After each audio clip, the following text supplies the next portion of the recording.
Nous allons parler de la suspension de Radio France Internationale au Burkina Faso. Puis au Mali, la CEDEAO donne jusqu'à janvier pour libérer les 46 militaires ivoiriens. En Guinée-Conakry, l'ex-premier ministre Kassori Fofana reste en prison malgré une mise en liberté. Et puis on termine comme de coutume par le Togo, la décentralisation à l'épreuve des régionales de 2023. Nos invités sont en place. Samir Ourosama, juriste de formation, défenseur des droits de l'homme. Joakomi Talaki, lui, il est journaliste, directeur de publication de Afrique Plume. Et puis le doyen Germain Pouli, journaliste, directeur de publication de Togo Réveil. On commence par ce dernier. Germain Pouli, bonjour, vous allez bien? Oui, je vais bien. Bonjour Michel et bonjour à tous les téléspectateurs de Niveau TV. Vous allez bien, Samir Ourosama? Bonjour Michel, je vais très bien. Bonjour à tous ceux qui nous suivent un peu partout à travers le monde grâce à la magie du numérique et plus spécialement à toute la diaspora togolaise qui nous suit depuis Abuja où s'est tenu ce week-end le 62e sommet des chefs d'État et de gouvernement de la CEDEAO et aussi à nos amis qui nous suivent depuis Ketao, c'est au nord du Togo à peu près à 433 km de Lomé, la capitale du Togo. Allez, on va parler de ce sommet tout à l'heure. On va profiter pour saluer également Joakomi Talaki. Vous allez bien, Joa? Oui, ça va, Michel. Ça fait quelque temps. Oui, effectivement, tout va très bien. Tout va bien? Ça va. On commence donc par le Burkina Faso. Après le Mali, c'est le Burkina Faso qui suspend la diffusion des programmes de Radio France Internationale sur son territoire.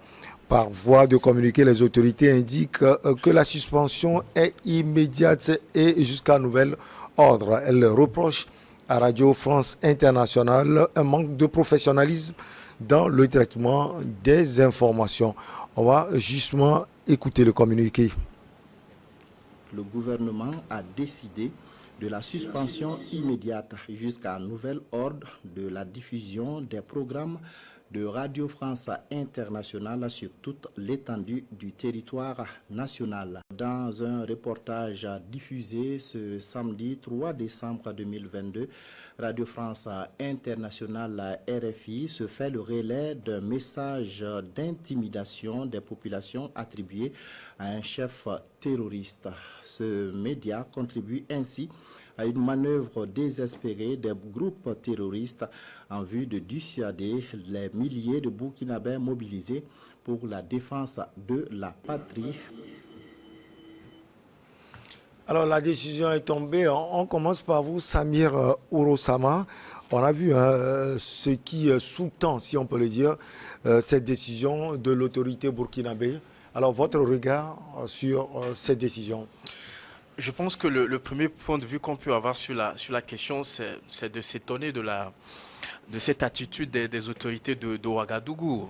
Parce que on se demande finalement, est-ce que à chaque moment qu'on ne serait pas pour une information qui est diffusée sur une chaîne de télévision ou sur une radio ou dans un journal de presse, on a vite fait de prendre une décision pour suspendre ce journal ou cet organe. C'est en même temps la liberté d'expression qui est en jeu dans cette situation-là.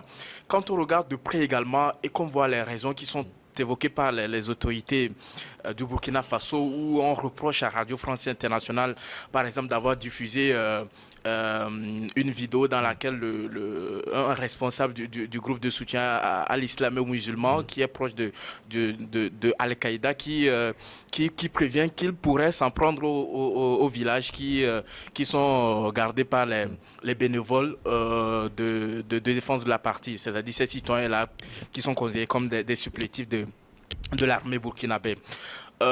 Et on reprocherait également à Radio France Internationale d'avoir diffusé dans l'une de ses rubriques, notamment la revue de presse où on évoquait une tentative de coup d'État qui a été déjouée par les autorités de Ouagadougou. Sur ces deux éléments, je pense que ça c'est mon point de vue.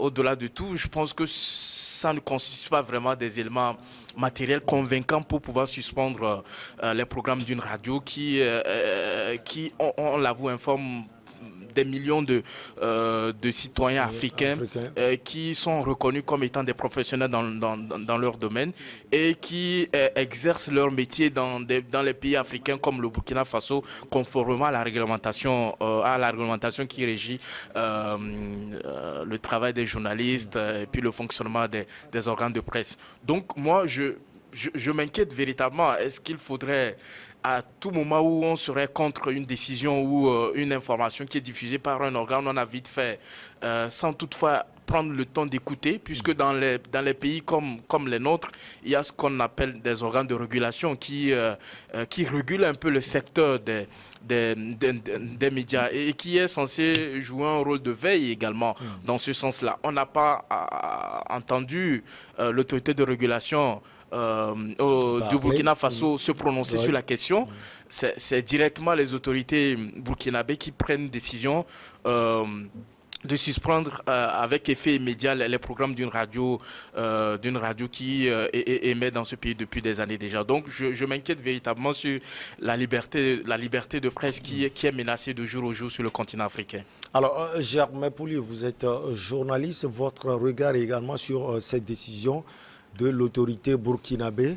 Mais au-delà de tout, il faut préciser que cette décision, les autorités maliennes avaient également pris cela. Alors, cela symbolise ou bien cela veut dire quelque chose? Oui, je crois que ce sont deux autorités qui se ressemblent un peu, qui sont arrivées à la tête de leurs États à travers un coup d'État. Et on sait un peu comment l'opinion a auréolé ou a soutenu ces militaires-là, excusez-moi, surtout dans les pays où il y a des attaques terroristes qu'on impute directement ou indirectement donc, à la France.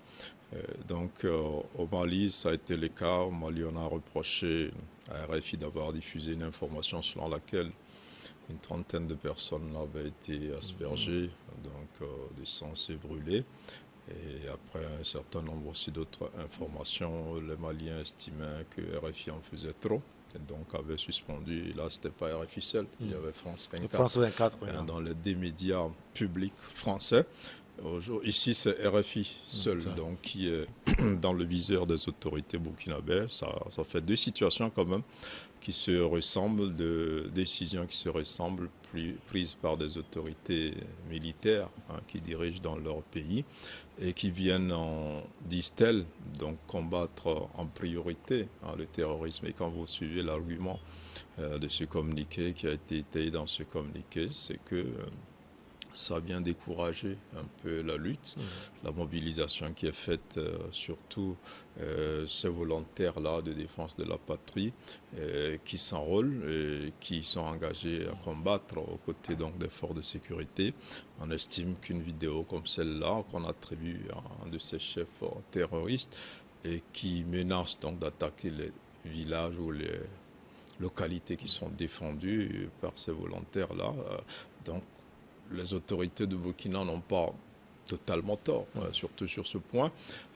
Il s'agit d'une vidéo diffusée sur les réseaux sociaux. En tant que professionnel, je pense que les réseaux sociaux sont une source d'information, mais elle n'est pas totalement fiable. Il faut faire des recoupements, puisque les Burkinabés disent qu'on attribue cette vidéo à ce groupe de soutien à l'islam et aux musulmans. Donc, c'est peut-être que ce n'est pas une vidéo authentique. Maintenant, pour des professionnels comme RFI qui utilisent cette information-là, qui vient créer quand même une certaine frayeur au sein des populations burkinabées, donc je crois que le fait est assez grave. Maintenant, est-ce qu'il est suffisant pour qu'on suspende définitivement un média comme RFI qui informe, quoi qu'on dise, même si on estime que c'est l'idéologie de la France qui est diffusée, la France s'en prend donc au régime qu'elle veut attaquer à travers ces médias, mais ces médias-là et ces médias français sont quand même d'une grande utilité dans d'autres domaines et font quand même un travail d'information assez professionnel. Donc ça c'est d'un, et je rejoins aussi Samir qui dit que les voies même pour suspendre RFI n'ont pas été respectées parce qu'avant que RFI ne s'installe au Burkina Faso, il y a eu des formalités qui ont été faites, notamment donc auprès de l'autorité des régulations qui, dans nos pays et même en France, la seule habileté donc à prendre de telles sanctions. L'État aurait pu passer par ces étapes-là pour donner une force beaucoup plus légitime à cette décision. Ceci dit, quand même, on reste dans un combat face à une opinion dans ce pays-là de plus en plus défavorable à la France, il faut le dire. Les gens estiment même que la junte prend cette décision-là pour faire plaisir aux panafricanistes qui sont donc dans ce pays et qui avaient demandé le départ de la France.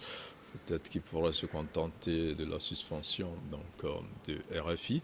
Mais ceci dit, quand même, ce sont deux situations qui sont assez proches. Mais l'une des raisons également qu'on évoque ce coup d'État-là que RFI a annoncé, disant quand même que c'est le président Ibrahim Traoré qui confirmait avoir été victime d'un coup d'État. Cette information, en ce qui la concerne, n'est pas totalement fausse.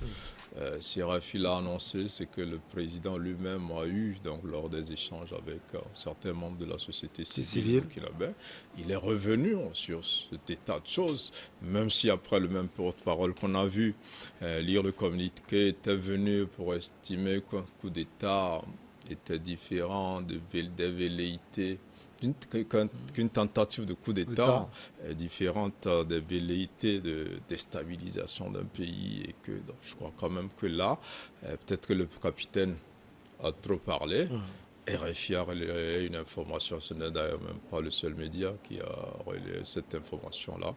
Donc sur ce deuxième point, je pense que RFI n'a pas grand-chose à se reprocher, mais sur le premier point, et sur un autre point sur lequel le communiqué est revenu, c'est que pendant longtemps, donc, RFI s'emploie à fragiliser un peu les efforts des autorités gouvernementales, donc elles ont estimé le faire. Maintenant, en ce qui nous concerne sur le droit à l'information, la liberté pour les journalistes exercés, on ne peut pas se réjouir d'une telle décision, même si politiquement on comprend que on peut à tort ou à raison estimer que RFI et les autres médias publics français, notamment France 24, sont des instruments au service du pouvoir français qui l'utilisent parfois à des fins qui ne plaisent pas du tout aux autorités africaines. On a vu, ce n'est pas la première fois que RFI est suspendu en Afrique, dans plusieurs pays, en RDC, même ici au Togo, c'est arrivé.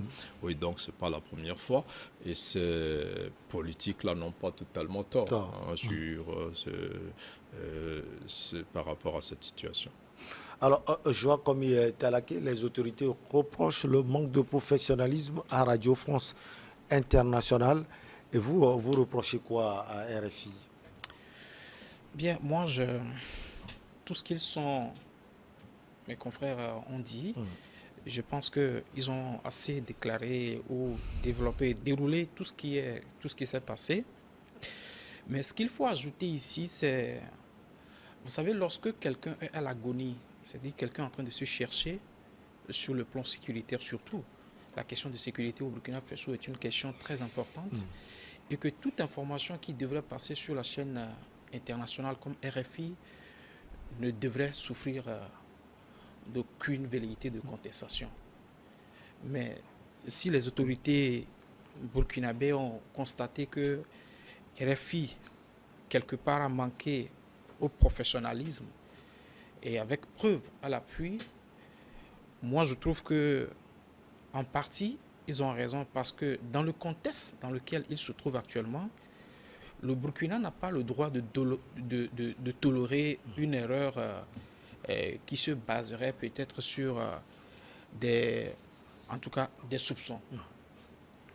RFI, tout le monde, on ne peut pas aujourd'hui dire que le professionnel ou le professionnalisme manque à cette chaîne reconnue de par le monde. Sur le plan international. Mais ici, il faut essayer de clarifier quelque chose qui est très important. Alors, comment se fait-il qu'en moins de 48 heures, on puisse véhiculer des informations qui n'est pas forcément, qui serait quelque chose de contre-vérité en moins de 48 heures. Alors, les autorités, en prenant une telle décision, n'ont fait que confirmer leur rôle de ne pas tolérer cette situation au risque de faire perdurer une situation. Je vous explique. En réalité, c'est le Conseil supérieur de la communication qui devait prendre cette sanction, qui devait juger, oui ou non, de la pertinence, de la gravité de la faute, de suspendre ou non les missions de RFI. Entre parenthèses, il faut rappeler que tous les Burkinabés, à moins que je me trompe, ont la possibilité quand même de suivre RFI en ligne. Hein. Ils peuvent consulter et tout, parce que jusqu'alors, on a compte l'espoir qu'ils peuvent suivre ça. Mais comment se fait-il que RFI puisse, en moins de 48 heures, commettre 2 erreurs qui puissent concourir à sombrer un État?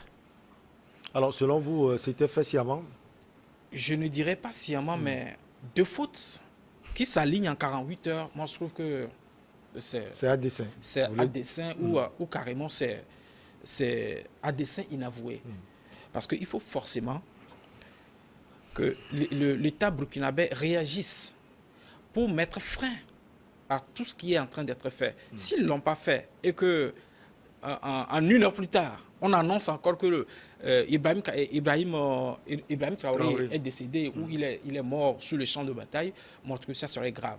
Donc en tant qu'État sauf que la procédure n'a pas été respectée, comme les autres l'ont dit tout à l'heure. Vous l'aviez précisé aussi. En réalité, c'est au Conseil supérieur de la communication de faire toutes ces procédures que l'État... Mais là où la question se pose, c'est de savoir, devant une telle situation grave, qui implique la sécurité de l'État, parce qu'aujourd'hui, la junte, si on peut l'appeler ainsi, Ibrahim Traoré a construit son pouvoir sur la sécurité. Il est venu au pouvoir pour assurer la sécurité du peuple burkinabé. Maintenant, si le gouvernement juge, est-ce qu'ici, on peut dire que le gouvernement a la priorité sur certaines questions liées à la sécurité du pays par rapport à l'ordre, en tout cas à l'ordre des lois qui régissent le pays. Et moi, je trouve que ces questions sont très importantes, qu'il fallait d'une manière réagir.